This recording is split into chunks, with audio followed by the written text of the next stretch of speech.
So a lot of people think that hamsters are these cute pets that are very low maintenance.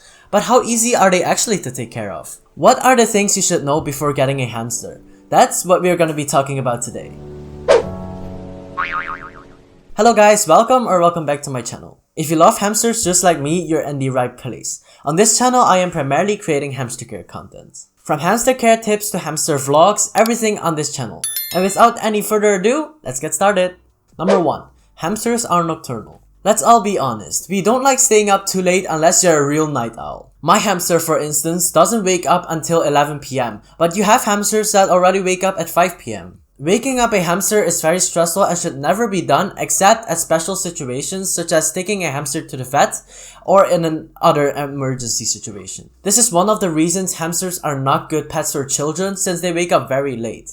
And that brings us to number 2, which is that hamsters are not low maintenance pets. Hamsters require a lot of responsibility and therefore are not good for kids. Unlike dogs and cats, hamsters can do less things on their own, so that means you have to do it for them. Things such as spot cleaning every other day in an enclosure above the bare minimum is a necessity. You have to do a lot of research before getting a hamster, so make sure to check the rest of my channel out. Till now, I'm still improving and so are other pet hamster YouTubers doing. If you want to own a hamster, you need to know everything at the start since that's gonna save you a lot of stress and possibly passings. Another thing that's maybe difficult to deal with is that hamsters are solitary. That means hamsters cannot be housed with other species or the same species of hamster. And because they are solitary, many hamsters don't like human interaction. And part of that is also thanks to the breeding mills and how they are treated in the breeding industry. Hamsters sold in pet stores and from unethical breeders are usually treated very poorly and are mass-produced just to sell for money. Some hamsters even ate each other because they were so starving.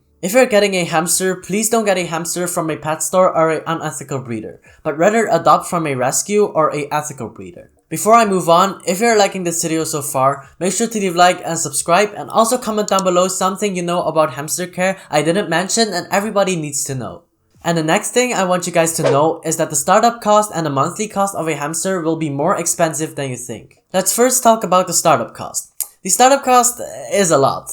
Check out this video to find out everything you need to own a hamster. Combining everything of that video, the cost will probably be up to $200 and will even be more with proper hamster enrichment. How much that exactly is, I will maybe do another video on, and if I did, you can check it here. Other than the startup cost, you don't necessarily need to buy food every month, but you do need to buy bedding, for example. I go through an 85-liter bag of bedding every 2 months, which is about $21 every 2 months. And counting everything together such as the bedding, the food, and other hamster enrichment, yearly I pay at least $140. And every few years you also need to change the cage, which is about an extra $60. If you live in Germany, your cage should at least be 771 square inches or 5,000 square centimeters. And for the United States and Canada, I recommend the same amount. And that brings us to the next one, which is that hamsters need a lot of space. Hamsters need a lot of space to run because they are very active animals. In the wild, a hamster runs 5 to 10 miles a night and they run about the same in your hamster cage. Which of course if you have a cage above the bare minimum. Do you have the space in your home to put an enclosure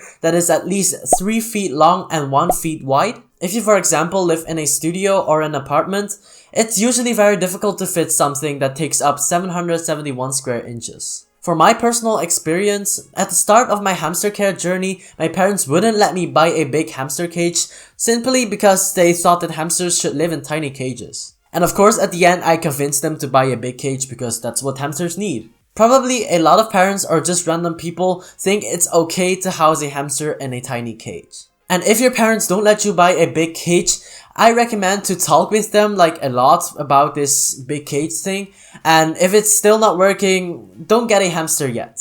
Number 6. Hamsters have short lifespans. This is maybe not good for sensitive people, so if you are like very sensitive, I maybe do not recommend you getting a hamster. The short lifespans of hamsters are even more shortened because of bad hamster breeding. A large part of that is because of the pet store hamsters breeding such as Petco and PetSmart, and of course all other big chain pet stores all over the world. An average hamster lives 1.5 to 2 years, which of course some of them live maybe shorter and some of them of course longer. And as I mentioned previously, a lot of hamsters also get certain diseases and complications because of bad hamster breeding. A lot of hamsters pass away before they even get at the pet store. Part of the reason hamsters live shortened lifespans is that hamsters are stress prone. Bringing your hamster home the first time could be very stressful for them. Moving your hamster from a familiar environment to a completely unfamiliar environment makes it very stressful for them. And they have even experienced more stress in the pet stores. So the consequence of all this is that hamsters easily get sick if you expose them to stress. Stress lowers your hamster's immune system, which of course leads to various illnesses. In Syrian hamsters, the partly stress-caused illness is wet tail. This is especially very common in Syrian hamsters in the pet store. And the symptoms of this disease is just basically a wet tail and diarrhea.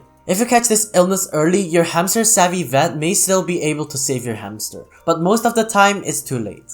So what's the moral of the story? Don't expose them to stress. If you still think you want a hamster, you're ready, I guess. To find out everything you need to own a hamster, click on this video. And hamster diets are also very important, so make sure to click on this video to find out what they should eat. Also click somewhere on the screen to subscribe for more hamster care content. Thank you guys for watching, and I see you guys next time.